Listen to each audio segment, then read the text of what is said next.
Rated PG. Patnubay at gabay ng magulang ay kailangan sa mga batang manonood.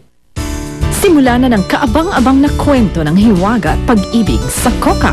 Kapartner ang Sunsilk with Nano Complex, Lacticid Confidence, Bonax 3-in-1, at Tang.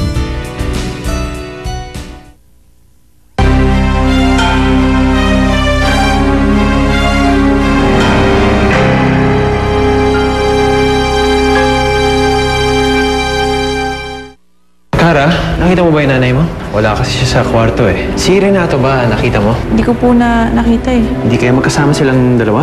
Matatanggap ko ang pagkulang mo sa akin. Pero ang pagsumpa mo sa anak ko na wala namang kasalanan sa'yo, hindi! I don't know what you're talking about, Renato. Kayong dalawa, umalis na kayo dito. Nasasayang ang oras sa inyong dalawa. Pagpasadyos na lang natin ang lahat, Renato. Saan kayo galing? I warned you! Na ayoko na makita mo kasama si Renato. Nanay Juanita, wala na ho kami ibang malalapitan. Wala na ibang makakatulong sa amin kundi ikaw. Nagiging palakas si Kara.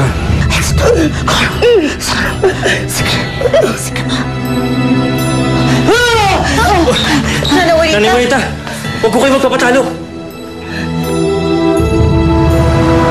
Kara, ano nangyari?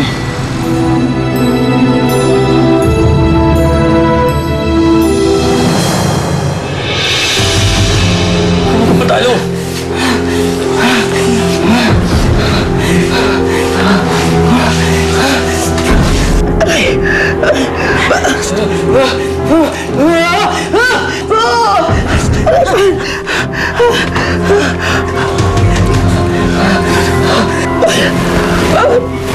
Sasakal ako! Veronica! Veronica!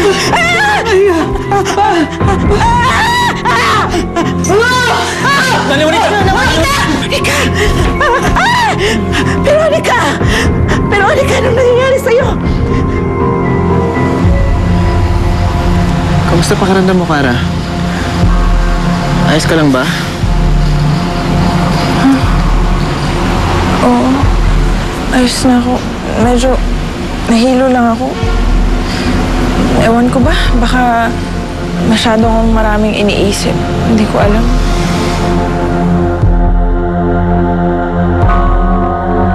Bumangon kayo, Nanay Juanita! Bumangon kayo!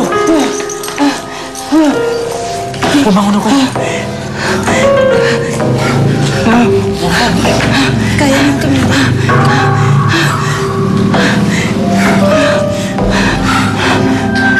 Veronica! Veronica, gumising ka! Veronica! Gumising ka! Veronica! Veronica! Veronica! Talagang malakas ang sumpa rin na to. Minsan ko na siyang kinalaban. Muntik na akong mapahangak. Hindi ko na dapat inulit ito. Baka ikamatay ko na to. Pasensya na ko kayo, Nanay Juanita. Gusto ko lang kasi maging normal ang buhay ng anak ko.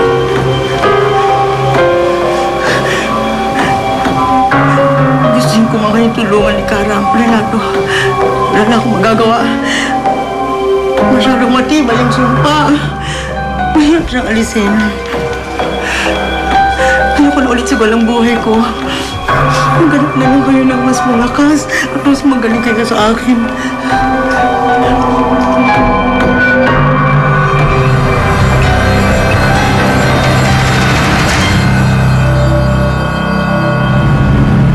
Tay, ibig sabihin hindi na ako matutulungan ni Nana Juanita? Ayaw ko na siyang pilitin, anak eh. Baka usigin lang ako ng konsensya ko kapag may nangyaring masama sa kanya. Patawarin mo ko na. Huwag niyo na pong problemahin yun. Siguro, ito na talaga yung kapalaran ko. Siguro habang buhay na po ako magiging ganito.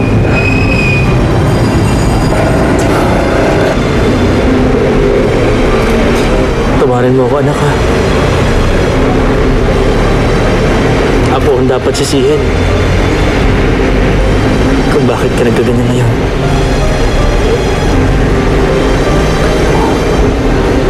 May babalik ko nga lang. Sana napigilan ko pagsumpa si anak.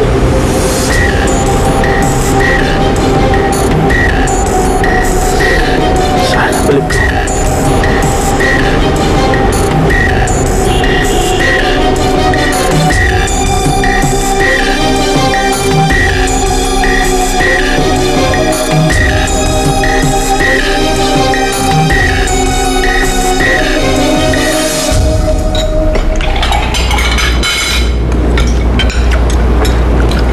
Clara?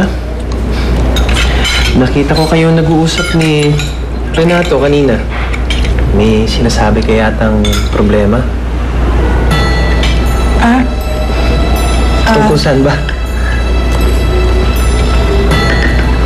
Nakwento ko lang ho yung tungkol ho sa dati kong nobyo.